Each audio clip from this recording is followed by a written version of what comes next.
Brothers and sisters, let's have another hand for Brother Raymond Duval. Yes, sir. Yes, sir. Yes, sir. I'm glad I'm a psychiatrist because I was able to get in and figure out his mind and what he would do.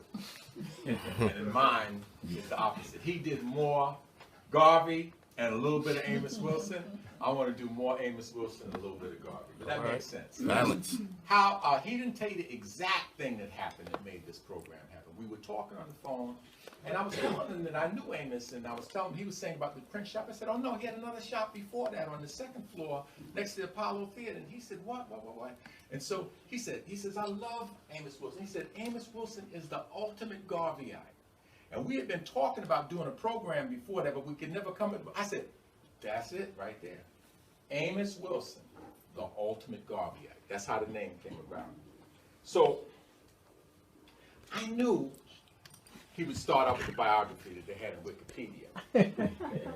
But biography in Wikipedia doesn't really tell you who Amos Wilson is. This is different. Notice this biography is a little different that I have here.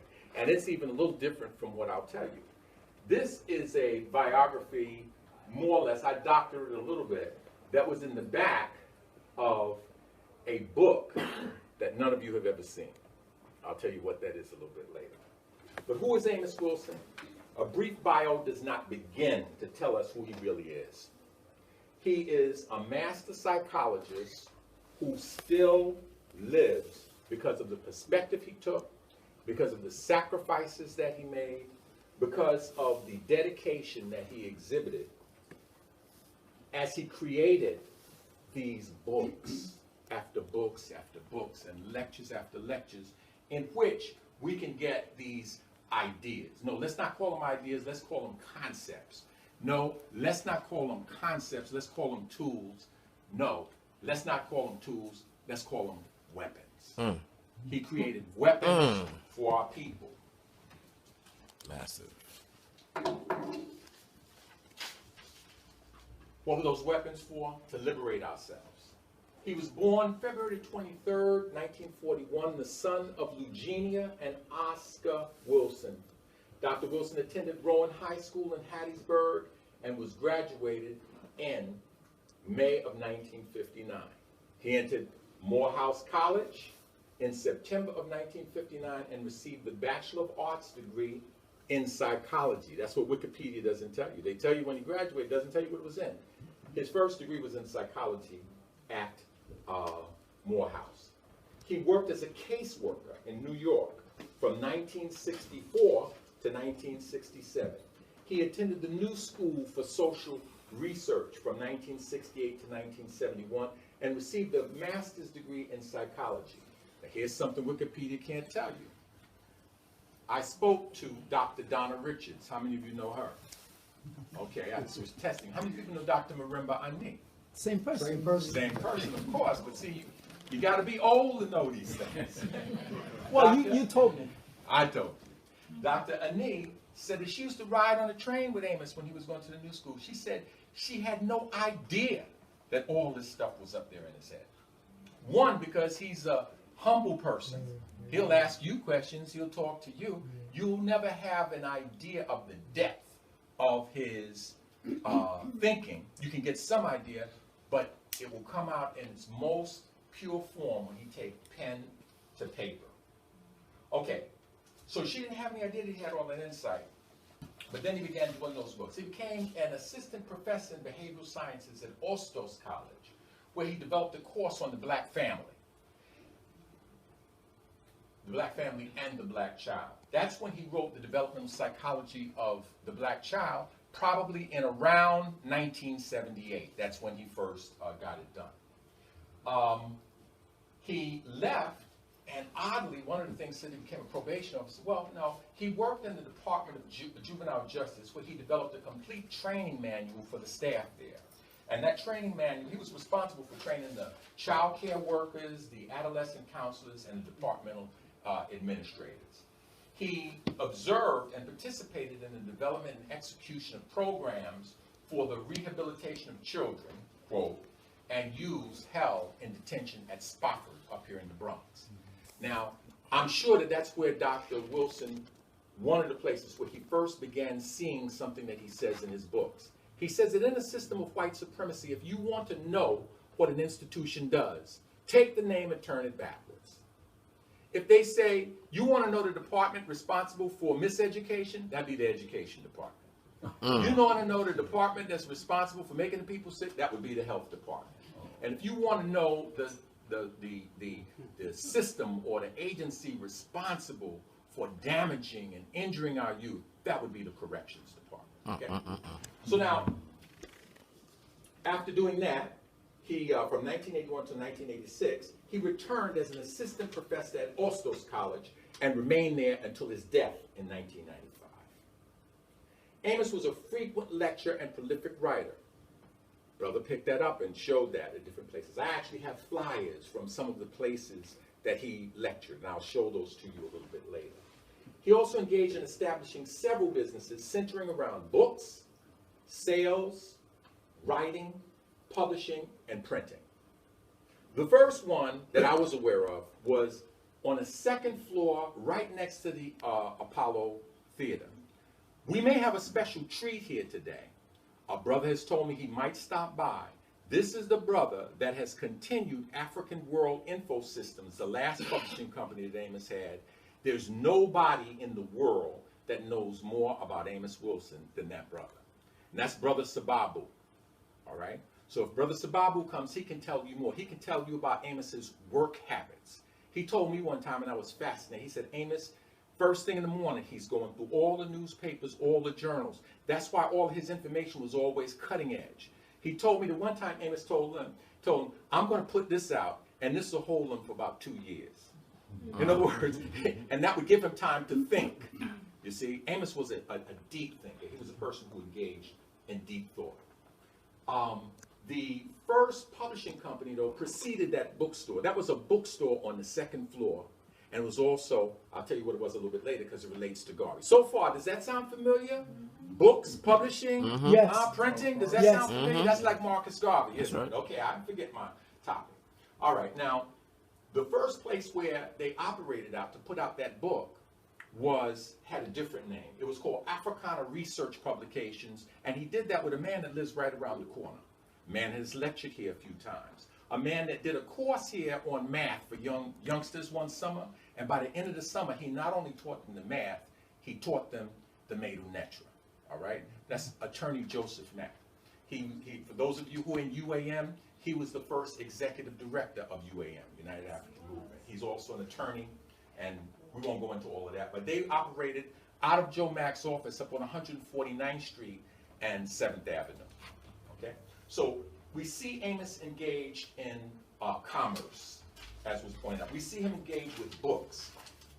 In the bookstore, he had a lecture space, a lecture hall. Does that sound familiar? Yes. Isn't that something that Mr. Garvey did? And in that lecture space, in addition to the books, Amos would give lectures. And it was out of those lectures that he did there and other places. And what I'm going to show you a little bit later, I'm going to show you Amos's handwritten notes. These things are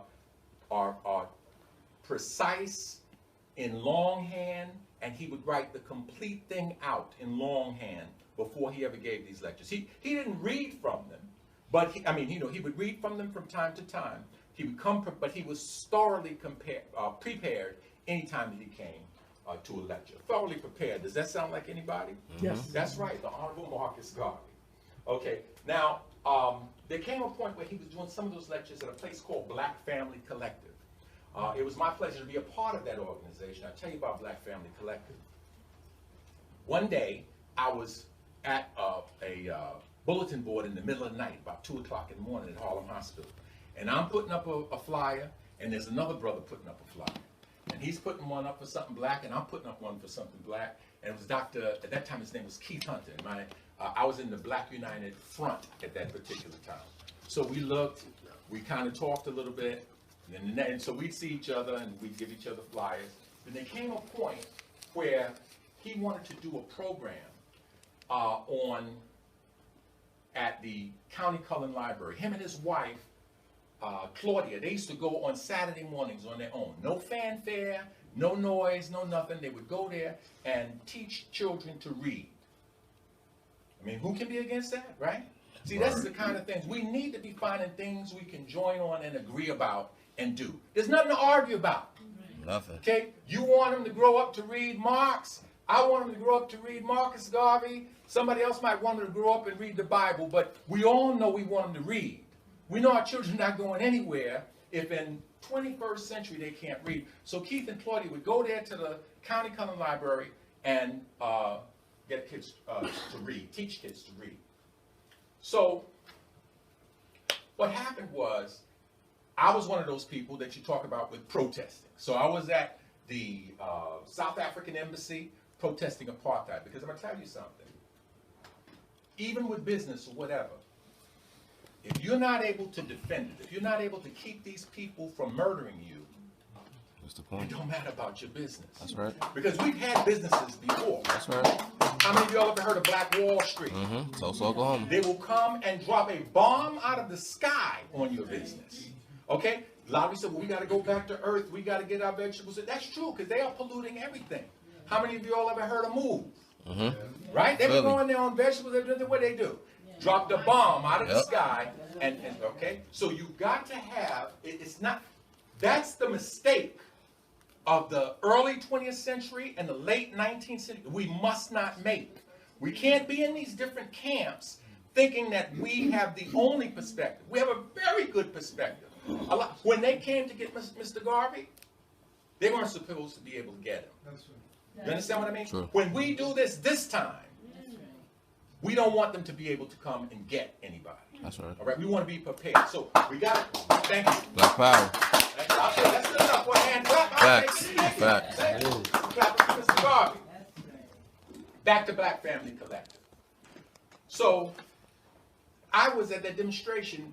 They went into a church and they showed a film called The Sun Shall Rise about Nelson Mandela.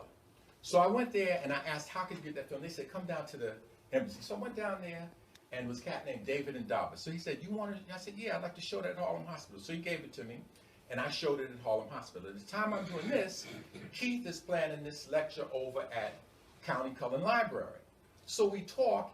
I honestly can't remember. One of the two people he didn't know about. He didn't know about Amos Wilson or he didn't know about Marimba Ani. But whichever one he didn't know, I said, well, why don't we add this? And so eventually, when I show you the flyer, we had a group of speakers. They included Marimba Ani and Dr. Amos Wilson.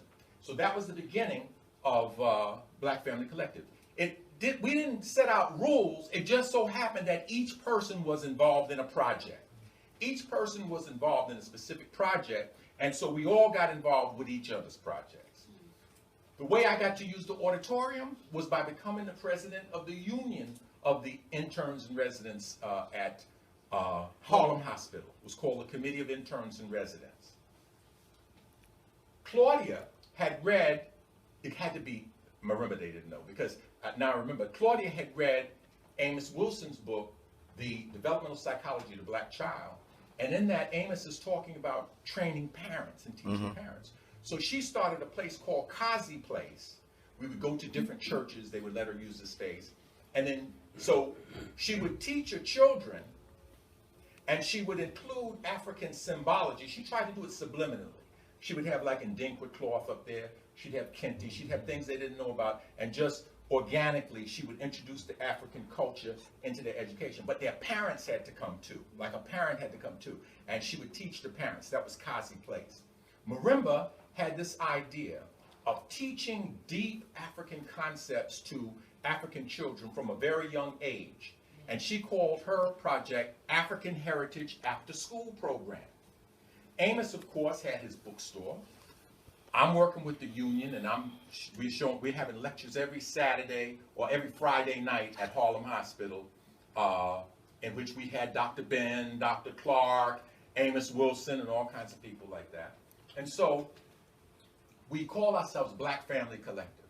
So they would all be, from time to time, we'd all be at Kazi Place. From time to time, we'd all be at AHAP. So from time to time, my wife, my first wife, who is an ancestor now, she and Marimba Ani ran the AHAP every day.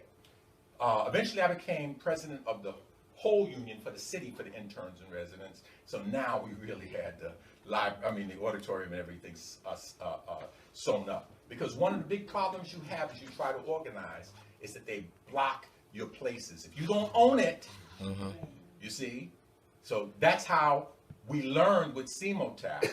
We got to own our spot. That's right. That's right. And we own ours. Okay, so now enough about that. I'm just trying to tell you a little bit of how I knew Amos and that sort of thing. Kazi Place, I've covered all of that. All right, the bookstore. Here's another important thing. AHAP, instead of bouncing from church to church, at a certain point they went Clark House, at a certain point they went Convent Church. Amos Wilson let them operate out of his bookstore on 125th Street. That's where Marimba Ani's African Heritage After School program operated from the first store that Amos had on 125th Street. Later he moved from there to a print shop with a guy named Bill Thomas was his business partner at that time. First was Joe Mack, then Bill Thomas, and it was really a brokerage place. From there, I was able to give Amos the contract to make the code cards for when you know, in other words, you heard of code, right? Like code blue, code 777, it depends upon the hospital. When a person has a cardiac arrest, you have to go there and you have to you have to look at the EKG, you have to look at various things and administer various drugs depending upon what's happening. If the person's in, quote, asystole, you might give them calcium gluconate or something like that. Another, I don't remember all of them now, but you would have a card to remind you. We decided, so we had the interns, and that was the biggest contract Amos ever got at that place. He told me that at the store, at the print shop that he had. So we were all working together. We were in a collective, and ultimately, you know, of course, I went on and that's where I met Betty Dobson. She was the director of public relations at Harlem Hospital, and we put together CMOTAP. Now, all these things are in the manner of the Honorable Marcus Garvey, including creating institutions that live on That's right. after you pass. That's right. One of the things that happened was that a brother named Sababu came with one of Dr. Wilson's lectures that he had transcribed and put into a book form, and he was on the computer. Amos was doing his stuff on a typewriter. So when Sababu came in, he said, "You can do this?" And so that's how they got into the publishing, you know, together. That's how Sababu got involved in that. So these are just introductory remarks to tell how Amos Wilson parallels with Garvey. We have the businesses. We have the elevating people's minds. We have the self-reliance. We have the connecting with other people. I was surprised to find out that Garvey connected with about 4 people in the beginning when he came here. And in a month, what did they have? Over 1 million people? Okay? That's the power of organizing. That's a fact.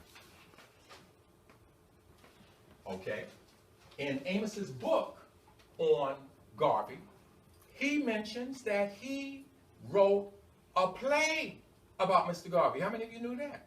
All right, yes. Amos I heard Wilson about that, wrote yes. 2 acts or 3 acts out of 4 or 2 acts out of 3 of a play. It's unfinished Right. on Marcus Garvey. He consciously decided he would kind of introduce the concepts of Mr. Garvey into psychology. So all of his psychology, it wasn't something that just kind of happened.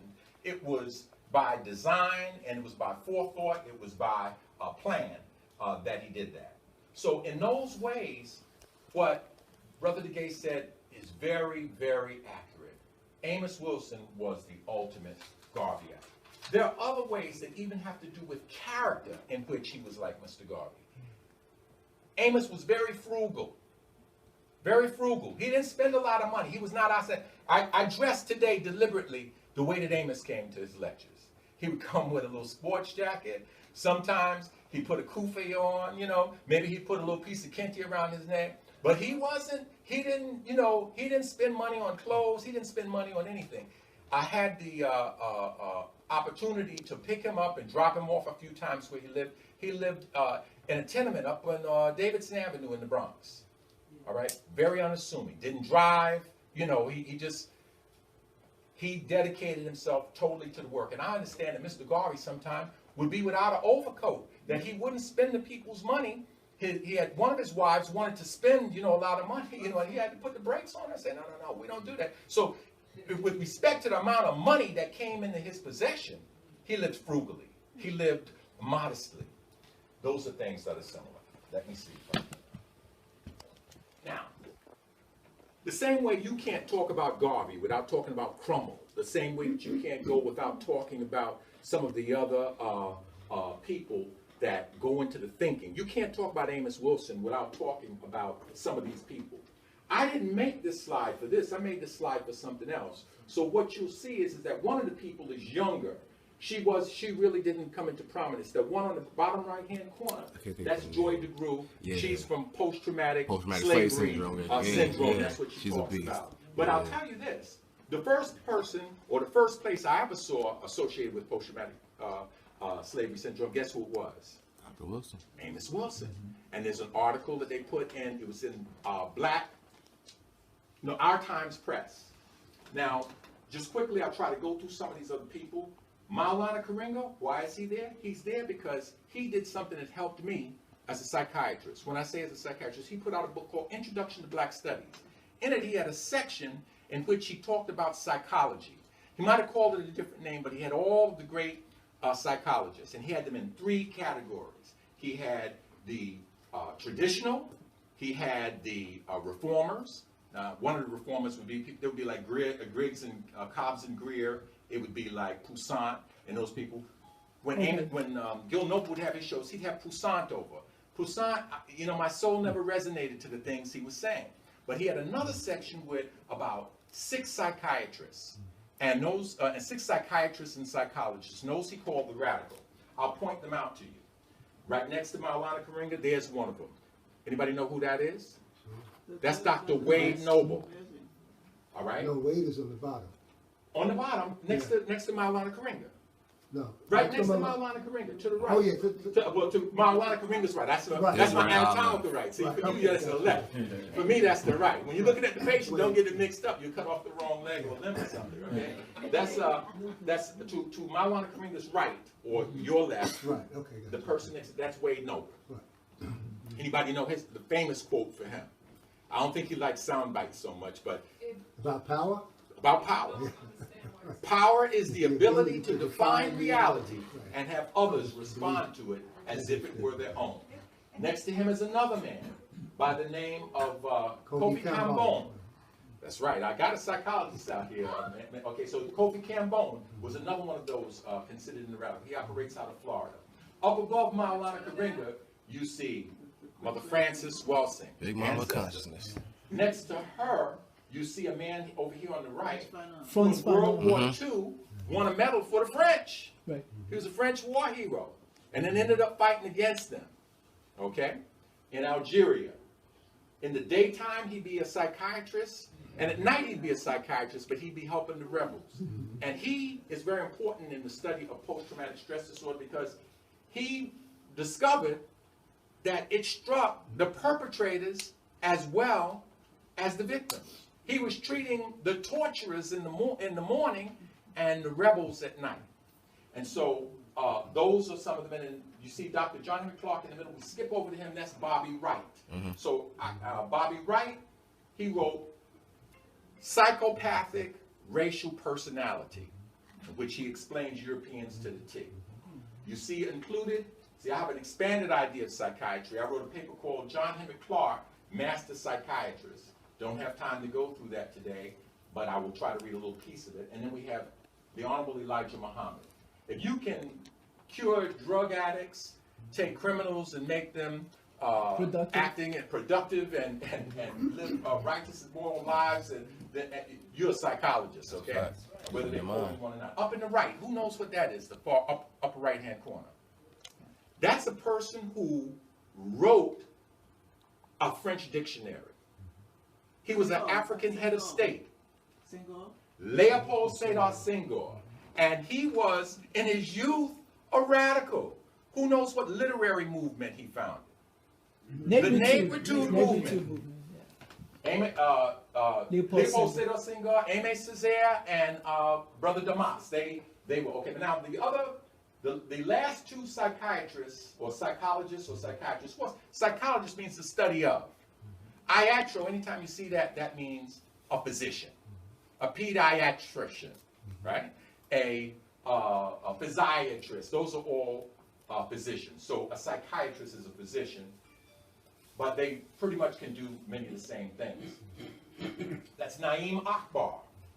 Okay. He should do a column in Muhammad Speaks, and wrote a book, The Community of Self. Then next to that, you see Malefia Santi, who just formalized what Garvey was saying. We have to speak from what? An Afrocentric perspective.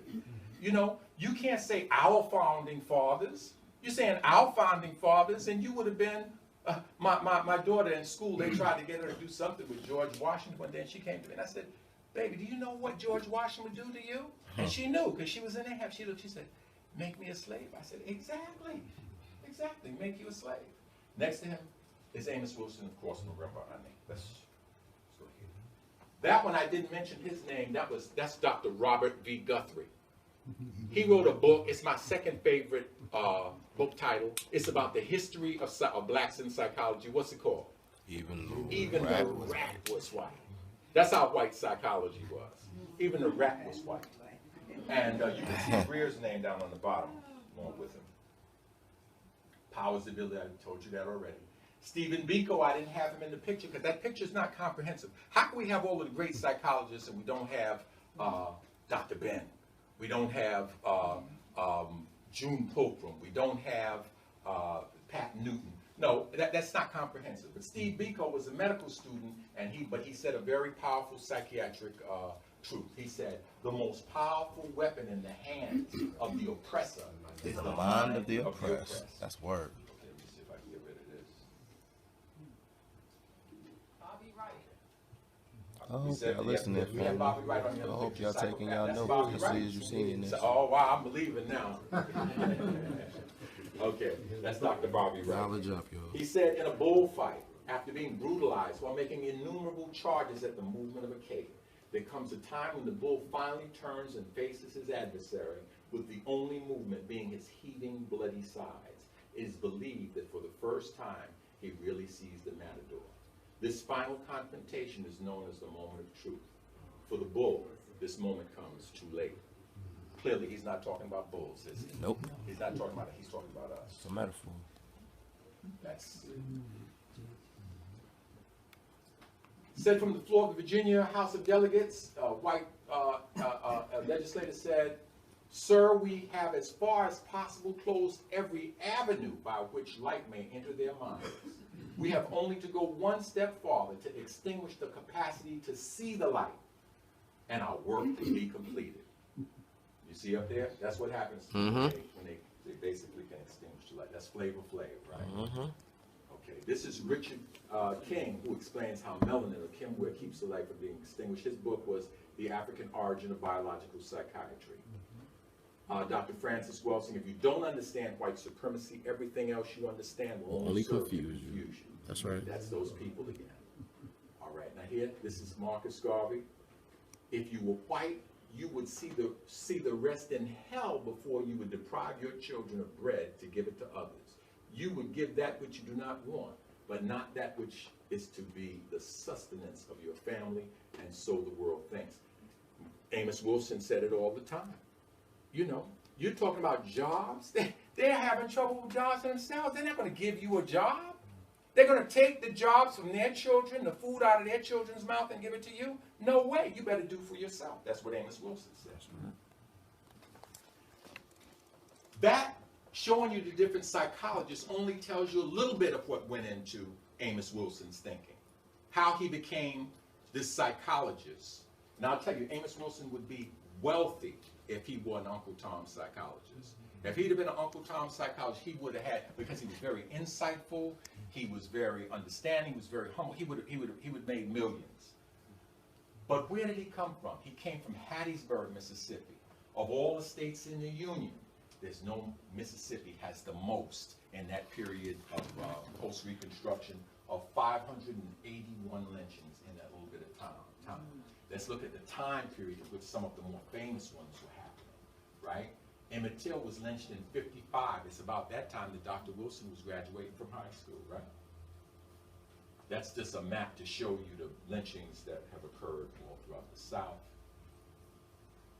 This is, we could do a whole lecture on the lynching of women, but all of these are things that happened in Mississippi, and including, they took, this was when they lynched this woman, but they lynched the man who was with her too, and they made him confess. The way they made him confess was by putting his testicles in a vice and squeezing until, okay? We know that in 1964, which would be about the time when Dr. Wilson's choosing, where will I go after I finish Morehouse? Where am I going to practice?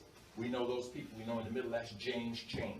How many people know what I'm talking about? You all know those people? That's Sean Goodman and Cieng. These are things that happened before some of your lifetimes. Now, here's some other famous Mississippi lynchings that occurred during Wilson's lifetime. This is Mac Parker, who was lynched in 1959 in Mississippi. That's about the time that Amos Wilson would be finishing high school. This is in the middle, that's James Chaney, that's 60, well, that's Medgar Evers, 63. He's finishing exactly the year that Amos finishes Morehouse. Where am I going to go? Am I going to go back down to Mississippi and try to practice? Or am I going to get, that of course is Emmett Till. That's from 1955. Now, this is a map of the counties in Mississippi. Amos is where that one is, all right? So if you want to know, did he know about these things when he was, yeah, he knew about them. He knew about number 5, where Emmett Till was, because we knew about it up here in New York. This is terrorism. You know how you know about the bombing of the World Trade Center? Yeah. Okay, if you're in Mississippi and you're a boy, the age of Emmett Till, you know about what happened up there in this county where Emmett Till was lynched. You know about what happened to the civil rights workers in Neshoba County, which is number 4. You know about what happened to Mac Parker over there where it is number 3, which is probably Lamar.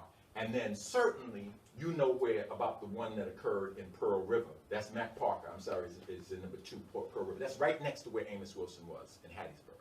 So these are, in addition to the great black psychologists we had, in addition to Marcus Garvey, we have these lynchings, this terrorism that's going on in the white terrorism. That's a complete list of the ones. Not in the history of Mississippi. These are the ones that were lynched while Amos Wilson was in high school and college. All of those people. So Amos Wilson would, of course, be interested in the developmental psychology of the black child, but he would have a different perspective from many other psychologists. He says the overwhelming power of the white power structure and swift, overreactive tendency to punish black aggression, lynching, right? Its control over resources, its sustained degrading of black self-confidence has produced a very large percentage of blacks, what is referred to as, what is referred to as learned helplessness. The very strong and largely negative control that the white establishment has over black lives has produced among many blacks such a degree of, quote, lack of confidence that a large number of them do not believe that their personal and group status can be improved. So Amos Wilson is studying the same dynamics, the same phenomena that other psychologists, but he's got a whole different perspective on what's causing it, okay? And of course, he's reflecting what the Honorable Marcus Garvey said: if you don't have confidence in self, you're twice defeated in the race of life.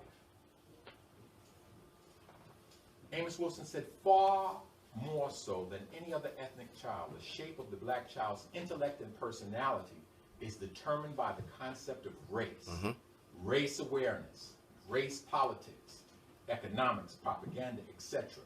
And psychology, which fails to treat these items as major personality and mental variables, is not adequate to deal with the black child. That's what he said in the developmental psychology of the black child.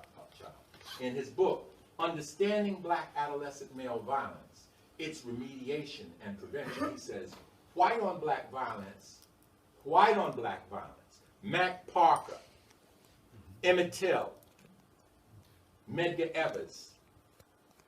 White on black violence induces in the African American community a perversive false consciousness, one which interacts with the adolescent crises of black males and the socioeconomic conditions which typify inner city communities to spawn criminality and violence.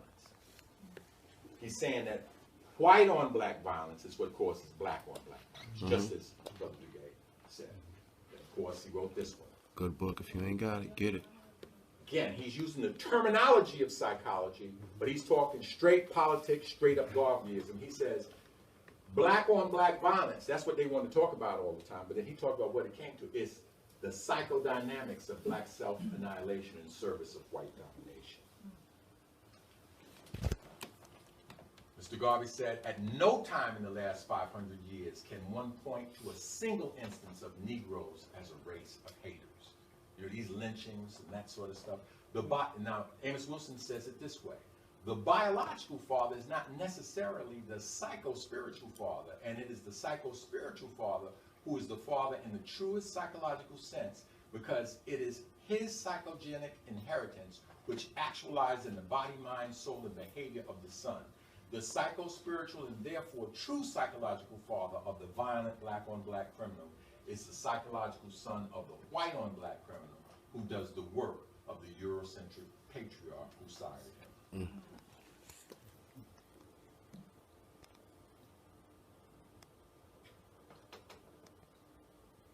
Integrated African-American business communities on both sides of the Atlantic would help immensely to overcome cultural and linguistic barriers, as well as barriers of distrust to consummating and operationalizing trade and economic relations.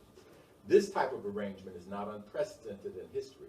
By these and other means, the African-American community and the community of African nations can mutually accelerate and motivate each other's economies in ways similar to the mutual growth and development of the economies of Western Europe and the United States. You ever hear Garvey say things like that? Yes. Absolutely, but that's Amos Wilson there.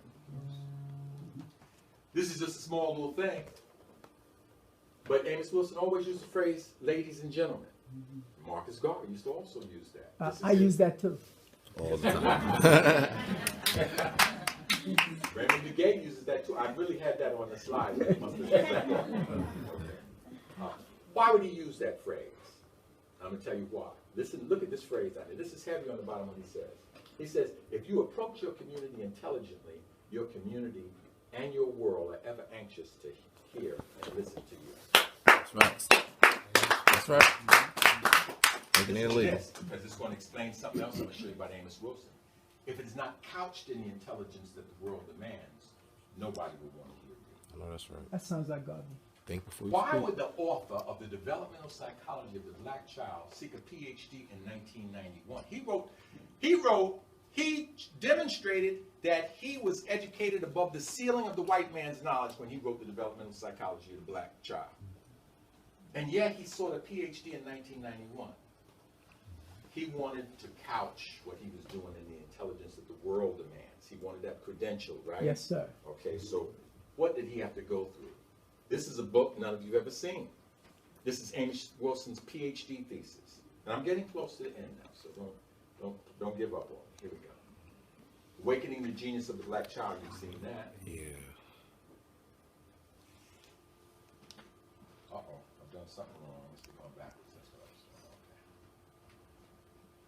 You've seen that picture up there, too? Yes, I have. Yep. This is Amos Wilson in Awakening the Genius of Black Children. There's some indication that the black child's play activity may be schizoid in nature. That's right. You got a cartoons with all the characters are white or animals, no black people in there. You've got dolls that are white.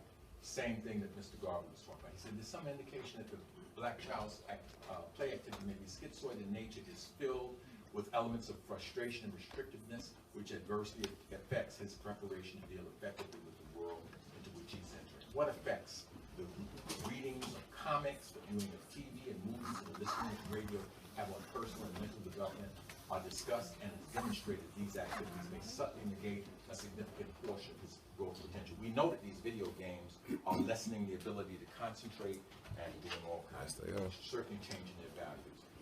This is Amos Wilson. The absence of African-American dolls, games, and books may subtly help to alienate the child from its ethnic and cultural roots and identity.